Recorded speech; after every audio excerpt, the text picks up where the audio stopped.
Hiện tại để ráp một chiếc PC chạy CPU COAIE thế hệ 8 COFFEELAKI thì chúng ta chỉ có thể chọn các bo mạch chủ Z370. INTEL vẫn chưa công bố các dòng H, vì vốn có giá rẻ hơn, các hãng làm bo mạch chủ cũng vì lý do này mà phát hành nhiều phiên bản bo mạch Z370 khác nhau với đủ kiểu thiết kế.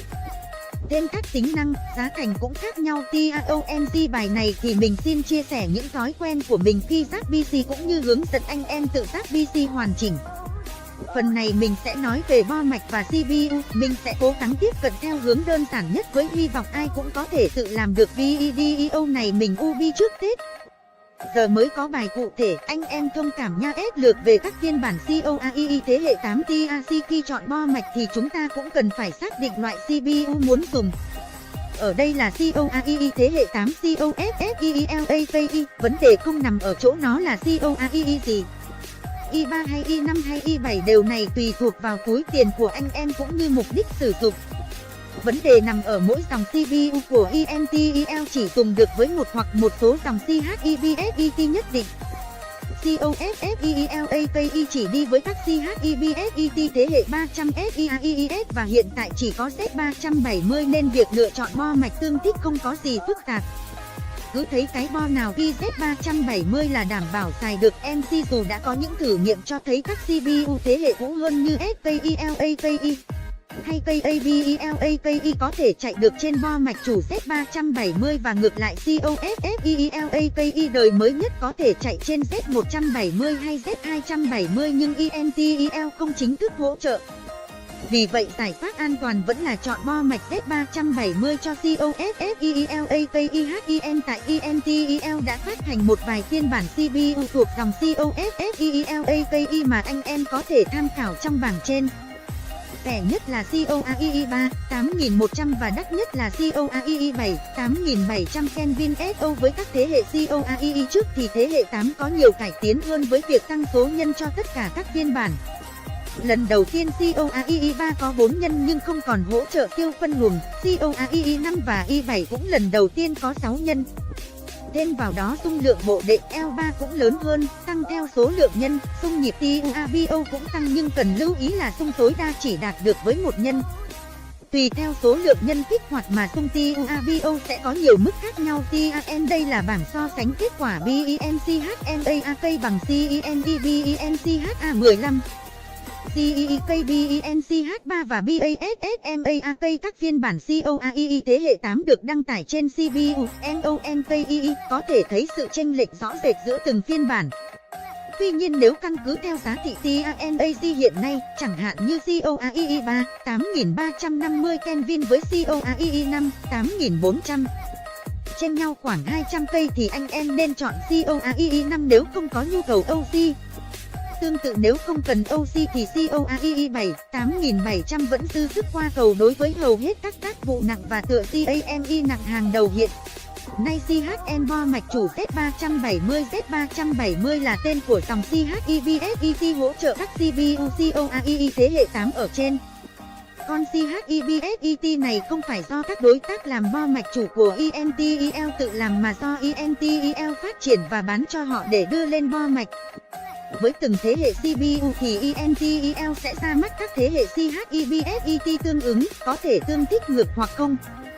Chẳng hạn như Z270 có thể hỗ trợ cả COAIE đời 6 SKELAKI lẫn 7 KABELAKI nhưng Z370 chỉ hỗ trợ đời 8 COFFEELAKI như điều mình đã nói ở phần CPU. Hình trên là sơ đồ hỗ trợ của CHEBSET Z370. Anh em có thể nhận thấy sự tương quan giữa sơ đồ này với bảng thông số của một chiếc bo mạch chủ Z370 NU. Anh em không quan tâm đến yếu tố nhỏ gọn thì ATX vẫn là SOAN bo mạch chủ phổ biến nhất.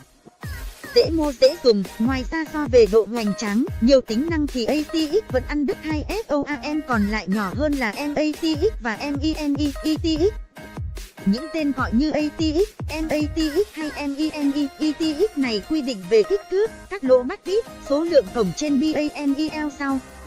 Nguồn BSU hỗ trợ. Trong hình trên anh em có thể thấy sự khác biệt về kích thước và bố trí của các SOAN bo mạch chủ này. MNH mượn được 3 chiếc bo mạch chủ của MSI gồm Z370, CAMENGM5, Z370 CAMENCBAOCARBONAC và Z370 CONAHAVFK từ phải sang, cả ba có giá lần lượt là 5,9 triệu, 6,1 triệu và 4,5 triệu đồng.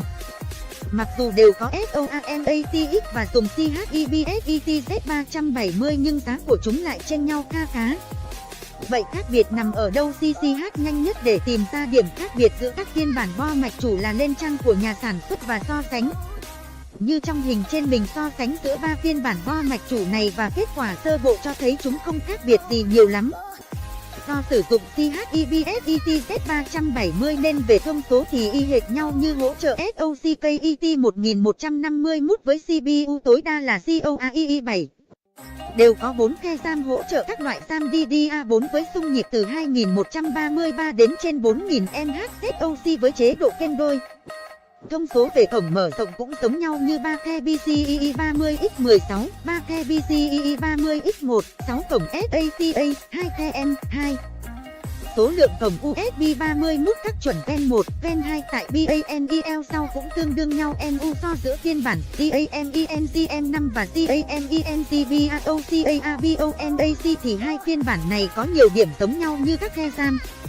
PCIe đều được bọc nhôm da cường, có tản nhiệt cho OM2, toàn bộ cổng I1O đều có COVIA. CAMENCM5 có dàn VAN và tản nhiệt nhìn hầm hố hơn so với CAMENCBAOCARBONAC. Tuy nhiên, trên nhau khoảng vài 200.000 thì mình sẽ chọn CAMENCBAOCARBONAC bởi lẽ phiên bản này có nhiều thứ hay hơn, điển hình là có hệ thống đèn RGB MESTECLEGHT đẹp hơn và tích hợp sẵn CADVFI, FEBLUETOOCH tiện dụng hơn so với CAMENCM5KHI nhìn vào phiên bản CONAHAVFK. Dù dùng Z370 nhưng giá lại rẻ hơn những 2 triệu, CONAHAVFK theo đánh giá của mình thì nó hướng đến phân khúc tầm trung khi được thiết kế theo kiểu vừa đủ. Nếu không nhắc đến những yếu tố về sản xuất như chất lượng phụ, VAN thì CONAHAVFK không có nhiều món ăn chơi cao cấp như các khe RAM. PCIe không được bọc nhôm da cường, hệ thống ốp che các cổng I1O và VAN cũng đơn giản hơn. Không có tản nhiệt cho M2 và đặc biệt là không hỗ trợ SLI. Há 3 khe PCIe 30 nhưng không hỗ trợ SLI. Anh em nên lưu ý nếu muốn chạy nhiều CAD đồ họa NVIDIA kết nối qua cầu SLI thì CONAHAVFK sẽ không hỗ trợ. Chỉ hỗ trợ CAOSSFIAE với các CAD của AMD. Vì vậy nếu về sau khi giá CAD bình ổn hơn và anh em nghĩ đến chuyện sắm thêm CAD để tăng sức mạnh đồ họa thì CAMENCM5 BAOCARBONAC vẫn là giải pháp tốt hơn. Không chỉ bo của MSI, anh em có thể kiểm tra theo cách tương tự với bo của ASUS. CECABETASAOCK lắp CPU như thế nào? HM trước trên CAOUB tinh tế có một anh em đăng tải hình ảnh lắp CPU COAIE 3100 trên một chiếc bo mạch Z370 nhưng bạn này không dám đè cái tanh quá NCMSOCKET xuống, sợ gãy. Câu trả lời là bạn cứ tự tin đè xuống khóa lại khi đã kiểm tra CPU đã được lắp đúng vị trí. MI dòng CPU của Intel hay AMD đều được thiết kế với các lỗ quét tại viền. Khi gắn vào SOCKET thì chỉ có thể khớp chứ không thể sai được, trừ khi bạn quá vô ý hay cố tình gắn sai. Ngoài ra trên SOCKET và CPU còn có mỗi tên định hướng vị trí của CPU nên bạn cứ thế mà lắp vào thôi. SAU khi lắp xong CPU thì chúng ta sẽ tiếp tục với công đoạn lắp tản nhiệt. Trong bài tiếp theo mình sẽ hướng dẫn kỹ hơn về cách chết keo tản, chọn loại tản nhiệt phù hợp, anh em đón xem nhé.